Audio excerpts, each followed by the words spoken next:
नमस्कार एवं जय हिंद साथियों।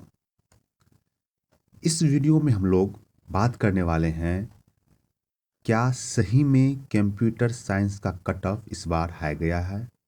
बीपीएससी टीआरई 3.0 में कंप्यूटर साइंस का कट ऑफ क्या सच में हाई है? क्या 91 मार्क्स नहीं लाया जा सकता था?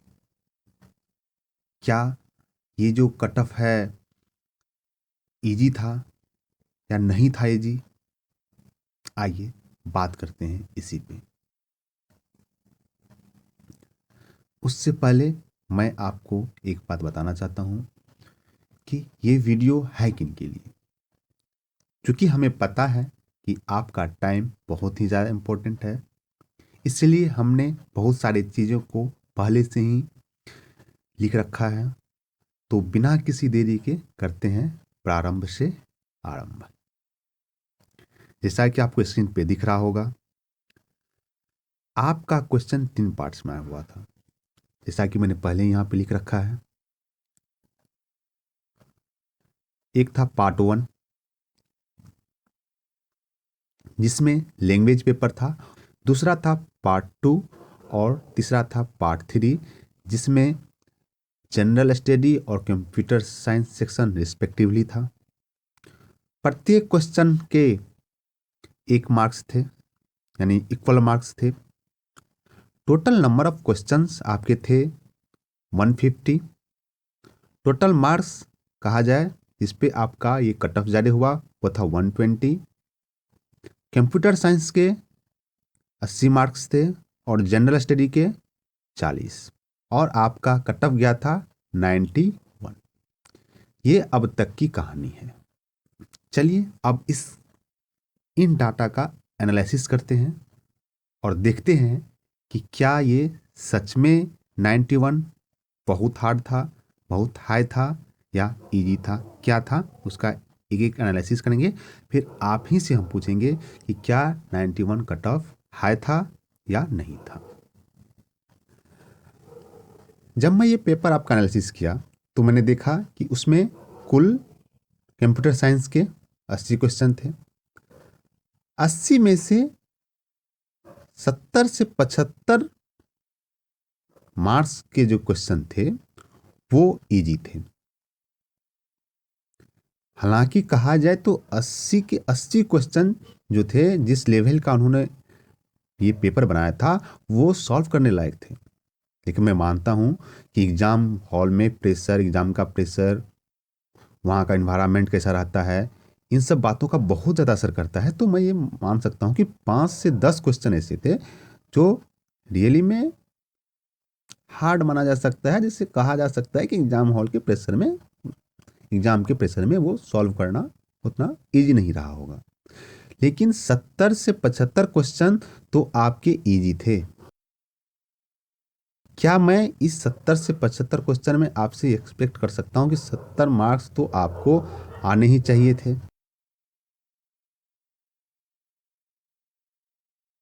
80 में से आपको ये 70 मार्क्स तो आने ही चाहिए थे। ठीक है, अब आइए जनरल सेक्शन पे बात करते हैं थोड़ा। आपके जनरल स्टडी का जो सेक्शन था उसमें से ये 3 क्वेश्चन जो हैं रिपीट हुए थे। 3 क्वेश्चन कहाँ से रिपीट हुए थे? तो उसी आपके टीआरई 2.0 में जो और सब एग्जाम हुए हैं उसके जो जनरल स्टडी के जो सेक्शन का जब पेपर देखिएगा, अगर वो आप देखे भी हुए होते तो ये 3 मार्क्स आपको उन्होंने एज ए गिफ्ट दिया था। ये 3 मार्क्स तो आपको आने ही चाहिए थे। तो क्या मैं ये एक्सपेक्ट करूं आपसे ये 3 मार्क्स आपको आना चाहिए था? 5 मार्क्स जो हैं जनरल स्टडी सेक्शन वाले में, ये 5 मार्क्स बहुत ही इजी हैं। ये 5 क्वेश्चन तो आपसे बन ही जाते। अब आइए बात करते हैं मैथ की।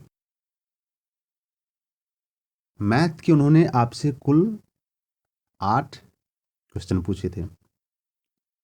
8 के आठों इजी क्वेश्चन थे। आप एमएससी लेवल के स्टूडेंट हैं, पीजी के जो आप स्टूडेंट हैं, आप इससे हार्ड मैथ आपने सॉल्व कर रखा है। फिर भी मैं इस 8 में से 7 मानता हूँ कि मान के चलिए एग्जाम का प्रेशर था, एक क्वेश्चन नहीं समझ में आया, नहीं हिट किया। 7 तो आपसे बनने ही चाहिए थे।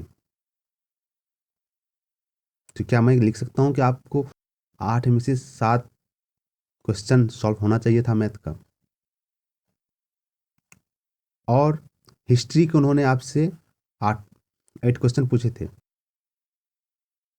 और अगर आप हिस्ट्री के क्वेश्चंस को देखिए, जैसा कि बीपीएससी अपने सिलेबस में भी कर चुका है, वो आपसे भारतीय राष्ट्रीय आंदोलन से क्वेश्चन पूछेंगे।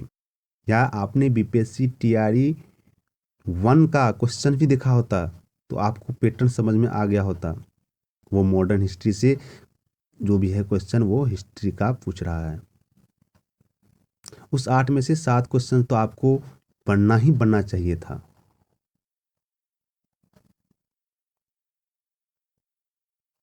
अभी मात्र मैंने 2 ही सेक्शन लिए हैं, मैथ और हिस्ट्री, बाकी सेक्शन मैंने लिया भी नहीं। तो कुल कितने क्वेश्चंस हो गए?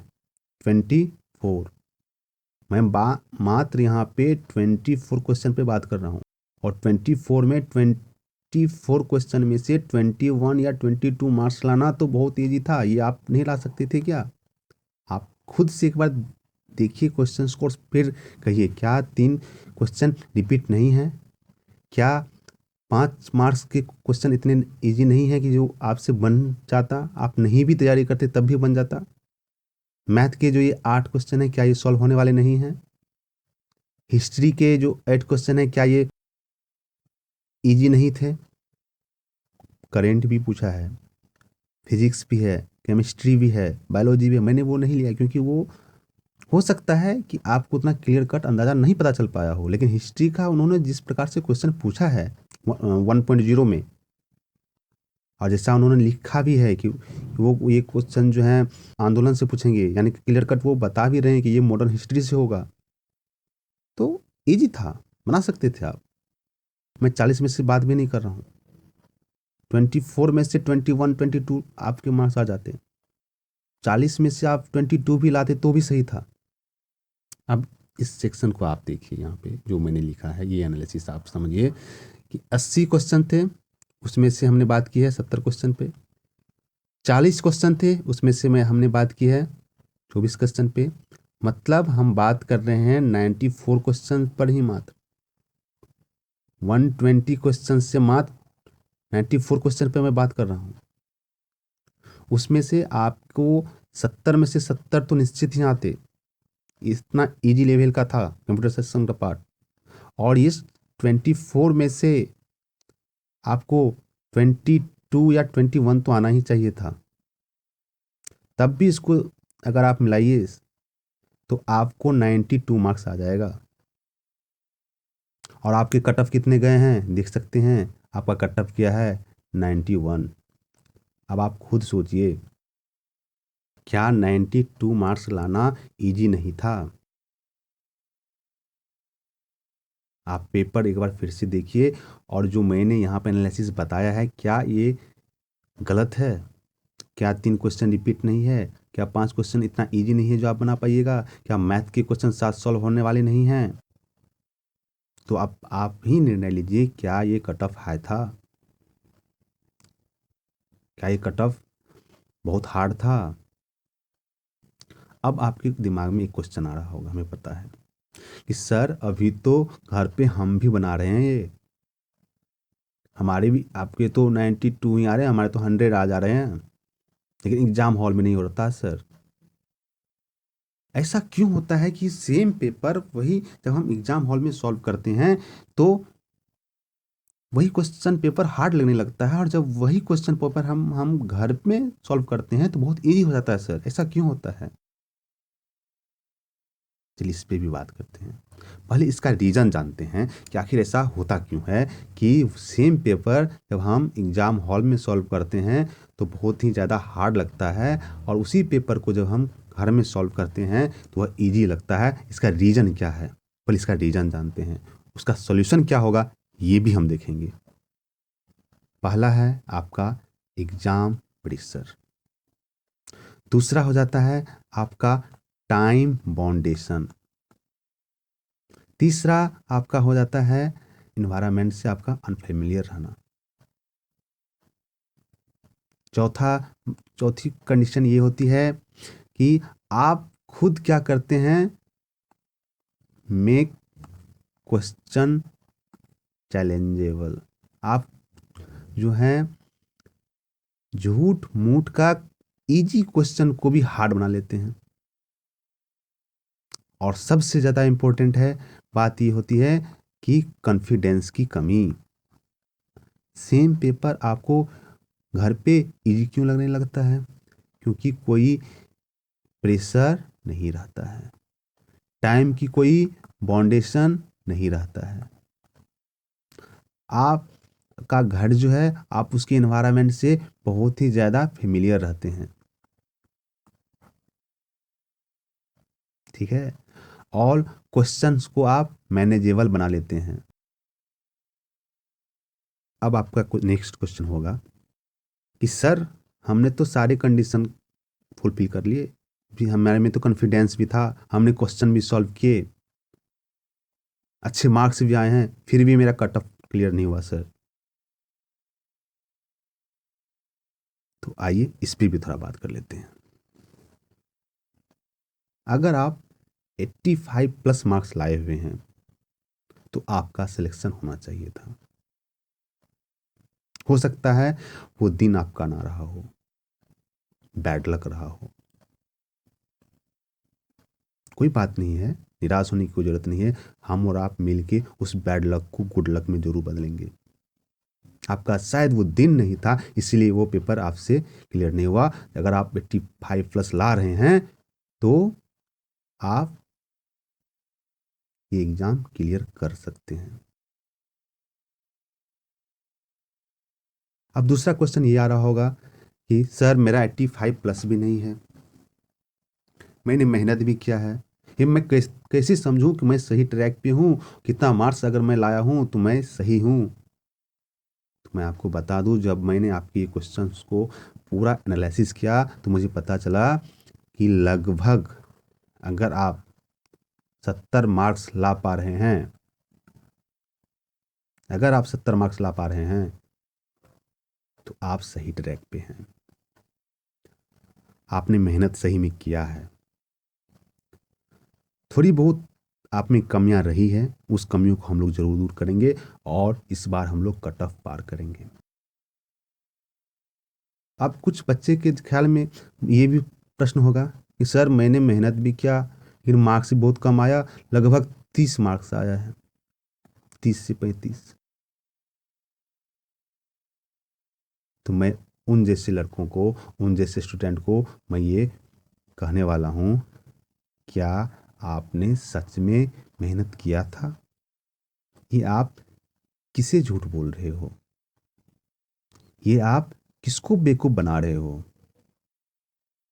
आप सच में अपने दिल से पूछिए, क्या आपने सही में इतना मेहनत किया?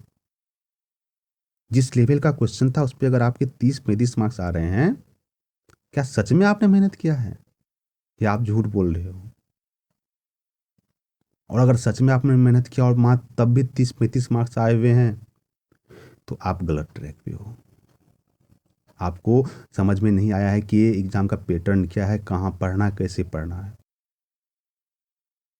मैं इसी चैनल पे आप लोगों के लिए बीपीएससी टीआरई 3.0 और स्टेट 2024 का एक कोर्स लाने वाला हूँ, जहाँ पे आपको एक सही ट्रैक से मैं पढ़ाने की कोशिश करूँगा और बताऊँगा कि ये क्वेश्चंस जो आपको हार्ड लगने लग जाते हैं एग्ज़ाम में, वो कॉन्फिडेंस से जैसे रूम पे आप सॉल्व कर पाते हैं उस तरीके से कैसे सॉल्व करना है मैं बताऊँगा। इस कोर्स में मैं क्या-क्या पढ़ाऊँगा इसका मैं तो अलग से एक वीडियो बना के ज़रूर आपको डाल दूँगा। लेकिन मैं यहाँ पे सिर्फ़ ये बताने वाला हूँ, इस कोर्स के थ्रू आप में और मैं क्या बिल्ड करने वाला हूँ आप में, जैसे कि आपको लगे कि आप जिस तरीके से रूम पे क्वेश्चन सॉल्व करते हैं, उस तरीके से आप एग्ज़ाम हॉल में भी सॉल्व कर पाएँ और कट ऑफ को पार कर पाएँ। ये जो है 80 पे, 85 पे, 70 पे रुकने की बात नहीं है। जितना कट ऑफ होगा उस कट ऑफ को हम पार करेंगे। आप लोग जो क्वेश्चंस को और चैलेंजेबल बना लेते हैं, मैं आपको ये बताऊंगा कि उसको कैसे एलिमिनेट करके, ब्रेक डाउन करके उस कॉम्प्लेक्स क्वेश्चन को ईजी कैसे करना है। कुछ कुछ ऐसे कीवर्ड है जिसे देख के आप समझ सकते हैं कि ये पूछने वाला है हमसे। माइंड को प्री ट्रेंड करके नहीं जाना है। इस बार जैसे कि आपके एग्जाम में पूछा कि पार्ट्स ऑफ डिजिटल कंप्यूटर, बहुत सारे बच्चे गलत करके आए हैं। वो पार्ट्स ऑफ सीपीयू याद करके गए थे, माइंड में ट्रेंड कर लिए थे, और उन्होंने वहाँ पे पार्ट्स ऑफ सीपीयू पे क्वेश्चन समझ के वो आंसर दे गए। तो ज़्यादा लंबा नहीं करते हैं वीडियो। तो इस चैनल को आप ज़रूर सब्सक्राइब कर लें, क्योंकि आप जितना जल्दी से 1K सब्सक्राइबर पर आते हैं, उतनी तेज़ी के साथ मैं ये कोर्स आप लोगों के लिए लाने वाला हूँ। ये आप पे निर्भर करेगा कि कितना तेज़ी के साथ आप ये कोर्स लाना चाह रहे हैं इस यूट्यूब चैनल पे। इसलिए आप अपने दोस्तों से, अपने फैमिली मेम्बर से इस चैनल पे 1K सब्सक्राइबर जल्दी से जल्दी कीजिए, ताकि मैं ये कोर्स ला पाऊँ। अगर नहीं सही लगेगा ना दोस्त, तो अनसब्सक्राइब कर देना, लेकिन अभी 1K लाओ, क्योंकि मुझे भी एक एनर्जी चाहिए, मुझे भी मोटिवेशनल चाहिए कि हाँ यार, मैं आप लोग कम से कम इतने विद्यार्थी तो जिसके लिए मैं इतना मेहनत कर रहा हूँ। आप नहीं अच्छा लगेगा, आप अनसब्सक्राइब कर दिया। मैं पहला यूट्यूबर होऊंगा जो मैं ये बोलूँगा आप लोगों से कि मेरा चैनल अनसब्सक्राइब कर दीजिएगा अगर आपको ये कोर्स अच्छा नहीं लगेगा तो। लेकिन अभी मेरा आपसे रिक्वेस्ट है कि कहीं से भी जैसे हो आप अपना सपोर्ट हमें दिखाइए, और 1K कम से कम इस पे कीजिए, क्योंकि यह कोर्स को लाने के लिए मुझे आपका सपोर्ट बहुत ही ज़्यादा ज़रूरी है। तब आप मेरे इस चैनल पे अब प्रीवियस वीडियो देख रहे होंगे, आपको पता होगा कि मैं ये जितने भी वीडियो बनाता हूँ मैं गाँव से बनाता हूँ। तो यहाँ पर आप समझ सकते हैं नेट का और गाँव का जो वातावरण होता है, आप समझ सकते हैं कि ऑडियो का प्रॉब्लम। मैं फिर से आपको दोहरा दूँ कि हो सकता है कि मेरे कोर्स में आपको ऑडियो की थोड़ी दिक्कत हो सकती है, उसमें आपको मैनेज करना पड़ेगा। लेकिन मैं आप दावे के साथ आपके साथ कह सकता हूँ कि कंटेंट की क्वालिटी में कहीं से भी आपको दिक्कत नहीं होगी। कंटेंट के क्वालिटी में कोई कंप्रोमाइज़ नहीं है। हाँ, हो सकता है क्योंकि मैं गाँव में हूँ, और जो बिहार के स्टूडेंट है वो समझ गए, जैसे मैंने गाँव कहा, समझ गए होंगे कि मेरे साथ क्या प्रॉब्लम हो रहा होगा इस वीडियो को शूट करने में, उसको एडिट करने में, या उसको अपलोड करने में बहुत ही ज़्यादा मतलब परेशानियाँ होती है। लेकिन मैं फिर भी आप लोगों के लिए कोर्स लाने वाला हूँ। बस एक ही है आप लोगों से कि जितना जल्दी हो सके आप इस चैनल पे 1K सब्सक्राइबर जितना तेज़ी के साथ लाइएगा, मैं ये कोर्स आप लोगों के लिए उतना ही तेज़ी के साथ इसी चैनल पे लाने वाला हूँ। ठीक है? तो ज़्यादा लंबा नहीं करते हैं वीडियो। इस कोर्स के बारे में मैं आपके लिए एक अलग से सेपरेट वीडियो बना दूँगा, जिसमें मैं बताऊँगा कि इस कोर्स में मैं क्या-क्या कैसे पढ़ाने वाला हूँ, ताकि आप अगर बीपीएससी टीआरई 3.0 होगा, अगर स्टेट 2024 का आप स्टूडेंट हैं, तो आप दोनों को कैसे क्वालीफाई करें। तो चलिए मिलते हैं नेक्स्ट वीडियो में एक नए टॉपिक के साथ। तब तक के लिए जय हिंद, नमस्कार, और सब्सक्राइब करना नहीं भूलिएगा।